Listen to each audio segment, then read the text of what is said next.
And under the guise of the greening agenda, it's a totalitarian, worldwide system called governance. Governance, not government. Because it's a new type of ruling the people. That's where panels of experts and scientists, etc., that are unelected will simply tell the politicians what to do. And that's happening. They're all appointed to every board, every parliament, every congress across the planet. These unelected scientists with NGOs to back them, non-governmental organizations. That's a new system. And governments have had the same problems all down through the millennia, whether it was kings or queens or tyrants or whatever. It's how to get the people to work for free their entire lives, and how to stop rebellions, and how to make the people slave for free and be happy with that.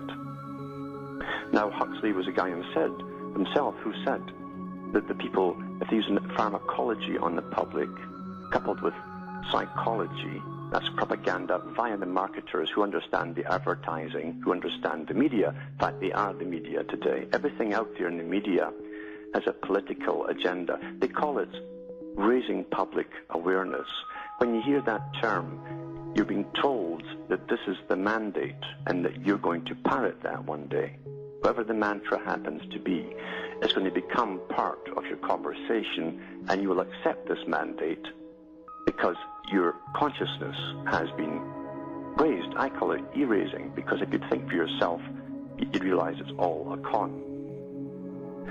When they go out about and tell you they're raising public consciousness, they don't give you a choice, do they?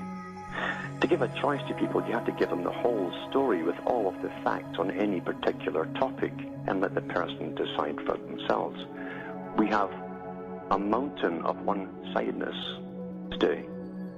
A mountain. No other opposing mountains, just one megalithic mountain. It's giving us all the spiel that comes across the mainstream media that parrots all back to us until we were all parroting as well. This is the techniques, they call it, the techniques of indoctrination, which are used perfectly today, by mainstream media. And it's been that way for an awful long time, coupled with the fact that every new raising of public awareness starts with the school children. That's called indoctrination in idealism, for those who don't know that. When governments are indoctrinating children into a form of idealism, that is not what you normally take for granted as being given an education. That's being given an indoctrination. When you bring politics and agendas into the classroom, you are no different than any totalitarian society in history. No matter how you try and justify it, no matter what nice phrases you use, like it's for the common good and the welfare of all, etc., evil is always dressed up as a beautiful thing. Because most folk, 80% of them, believe the front facade of the cake. As soon as they see it, they can't get any further, unfortunately. And when Bertrand Russell said in the 50s, the 1950s, we shall have to bring Madison Avenue on board because they understand the techniques, the Bernays techniques of making you do things you wouldn't normally do, or making you want things you normally wouldn't even buy. Advertising is a faith system, a faith-based system. That's what they sell you, is hope. Hope. Everybody goes up through the same milestones in life. At certain ages, you hit a certain milestone, and you worry about this, you worry about that, and there's the marketers ready to hit you and clean you out by selling you hope. And for every fear they can drum up, they'll sell you a bunch of hope to go with it. And it never fails. Today it's the whole greening agenda. And everybody in the media is on board with it. We're going to save the planet, but it's going to cost you. We're going to make it sure it goes green and stays green. We've got to stop global warming. We've got to stop terrorism. But you've all got to give up all of your rights in the process to do so. It's the mantra. Government is taking us, as I say, where government has always wanted us to go. That's why Orwell mentioned it in Animal Farm. Where the humans say to the pigs, we've been trying to get the animals to work forever for free. You've done it successfully. Congratulations. It says here, British NGO forecasts 5 Brave New World scenarios set in 2030. It says the mainstream media is reporting on what the world will be like in 22 years based on a fictitious account made up by a non-governmental organization known as Forum for the Future. You can look into this Forum for the Future. It's a very interesting site. Look at who's funding it. The big corporations, the military-industrial complex, in fact, are funding them. And governments, too. They also have a part there, if you look into all the links and what they're all about and so on, called Masterclass. Masterclass. You know, the natural elite with the right to rule your lives, they'll all be part of the Masterclass. They got a Masterclass card. But it says here, the self-proclaimed charity committed to sustainable development, again a Rockefeller ideal, working on behalf of big business.